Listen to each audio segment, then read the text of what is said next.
அனைவருக்கும் வணக்கம். வரலாறு இன்றைய முதல் கேள்வி. ராஜபுதானத்தில் மிகவும் புகழ்பெற்றது எது? இந்த ராஜபுத்திரர்கள் மொத்தம் 36 அரசு வம்சத்தினர் இருந்தனர். அதில் மிகவும் புகழ்பெற்றது சித்தூர். ராஜபுதானத்தில் மிகவும் புகழ்பெற்றது சித்தூர். அடுத்து இரண்டாவது கேள்வி. சித்தூரின் ராணா மாலவத்தை வெற்றி கொண்டதன் நினைவாக நிறுவப்பட்ட தூணின் பெயர் என்னன்னு பார்த்தீங்கன்னா ஜெயஸ்தம்பா. சித்தூரின் ராணா மாலவத்தை வெற்றி கொண்டதன் நினைவாக நிறுவப்பட்ட தூணின் பெயர் ஜெயஸ்தம்பா. அடுத்த மூன்றாவது கேள்வி.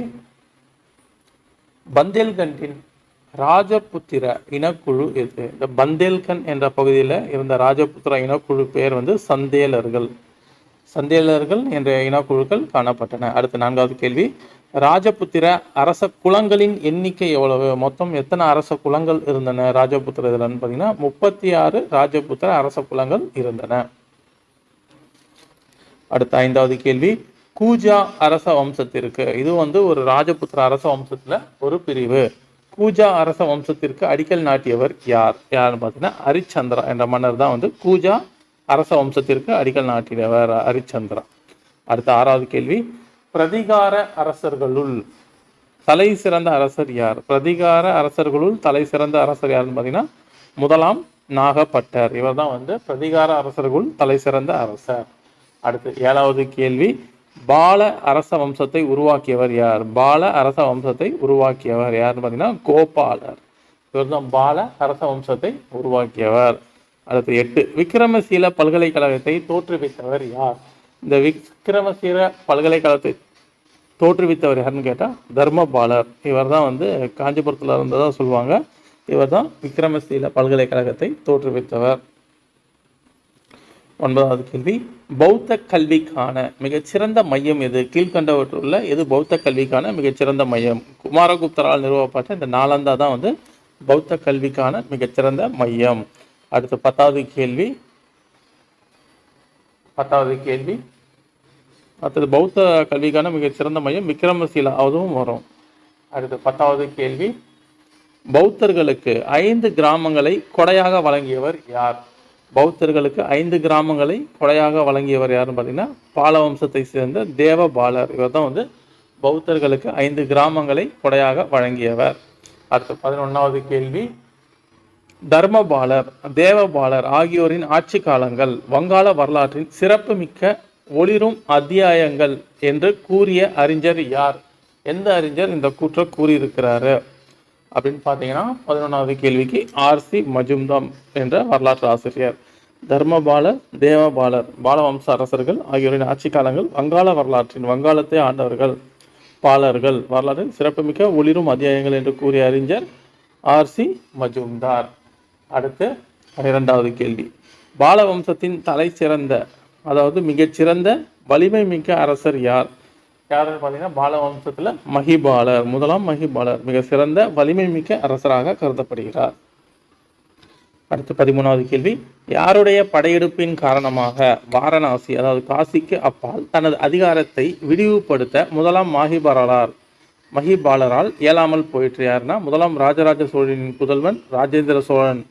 அவருடைய படையெடுப்பின் காரணமாக அதுக்கப்புறம் முதலாம் மகிபாலரால் தனது அதிகாரத்தை விரிவுபடுத்த இயலவில்லை. அடுத்து 14வது கேள்வி. சௌஹான்கள் எனும் ராஜபுத்திர அரச வம்சத்தை தோற்றுவித்தவர் யார்? இந்த சௌஹான்களில் தோற்றுவித்தவர் சிம்மராஜ். மிக சிறந்த அரசர் 3ஆம் பிருத்திவிராஜ் சௌகான். அடுத்து 15வது கேள்வி.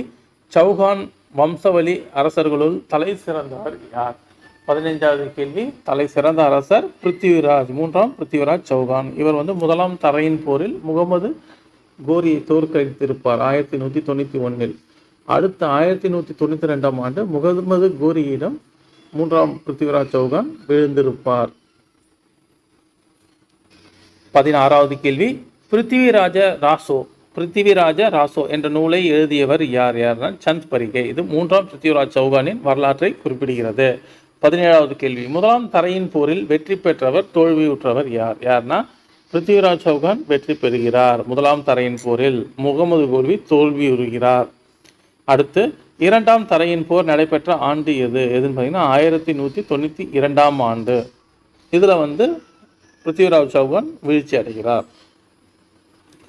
பொறுத்துக. சூரியனார் கோயில். சூரியனார் கோயில்னா கோனார்க் சூரியனார் கோயில், கோனார்க். தில்வாரா சமணர் கோயில், அபு குன்று. அடுத்து காந்தர்யா கோயில், இது எங்கே காணப்படுகிறதுன்னு பார்த்தீங்கன்னா மத்திய பிரதேசம். கஜுராஹோ கோயில் எங்கே அமைந்திருக்குதுன்னு பார்த்தீங்கன்னா பந்தேல்கண்ட். அடுத்து 20வது கேள்வி, ரக்ஷா பந்தன் என்ற மரபு யாருக்கு உரியது? இந்த ரக்ஷா பந்தன் என்ற இது யாருக்கு உரியதுன்னு பார்த்தீங்கன்னா ராஜபுத்திரர்கள். அவங்க தான் இந்த ரக்ஷா பந்தன் திருவிழாவை கொண்டாடியவர்கள்.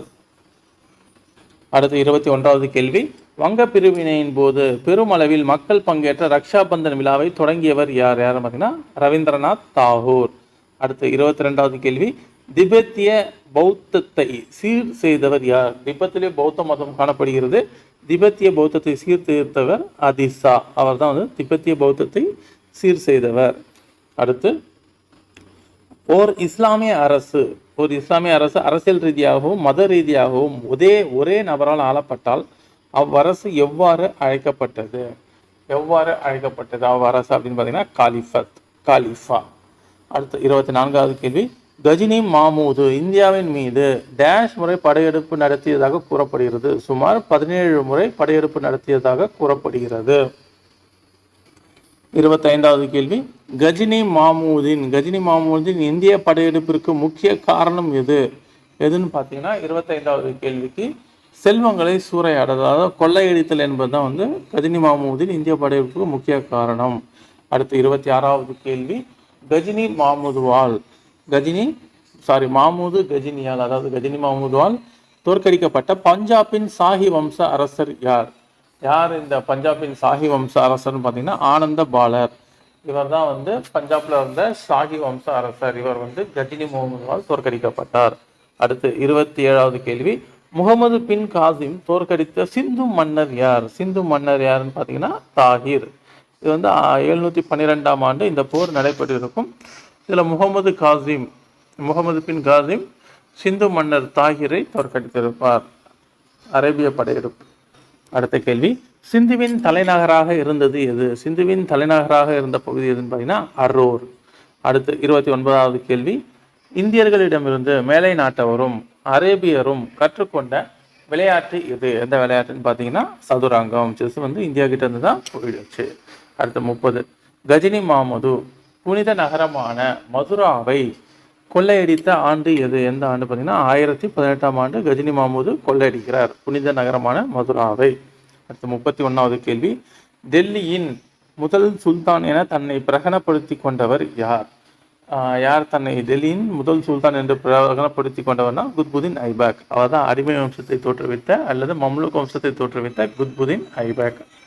1606ஆம் ஆண்டு டெல்லியின் சுல்தானாக தன்னை பிரகடனப்படுத்தி கொள்கிறார்.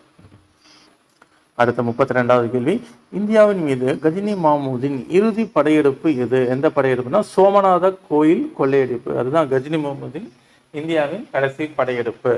அடுத்த 33வது கேள்வி, ராஜபுத்திரர்களுக்கு பேர் இழப்பை ஏற்படுத்திய போர் எது? எந்த போர் பேர் இழப்பை ஏற்படுத்தியதுன்னு பார்த்தீங்கன்னா 2ஆம் தரையின் போர் 1192ஆம் ஆண்டு.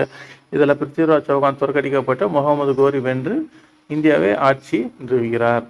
அடுத்த 34வது கேள்வி, டேஷின் மீது ஆதிக்கம் நிறுவவே மும்முனை போராட்டம் நடைபெற்றது. எந்த பகுதியின் மீது ஆதிக்கம் செலுத்துவதற்காக மும்முனை போராட்டம் நடைபெற்றது பார்த்தீங்கன்னா கன்னௌஜ் என்ற பகுதியை ஆதிக்கம் செலுத்துவதற்காக. அடுத்த 35வது கேள்வி, இந்தியாவில் முதல் இஸ்லாமிய பேரரசை உருவாக்கியவர் யார்? இஸ்லாமிய பேரரசை உருவாக்கியவர் யாருன்னு கேட்டீங்கன்னா முகமது கோரி. நன்றி. இதோட தொடர்ச்சியை பார்க்கலாம்.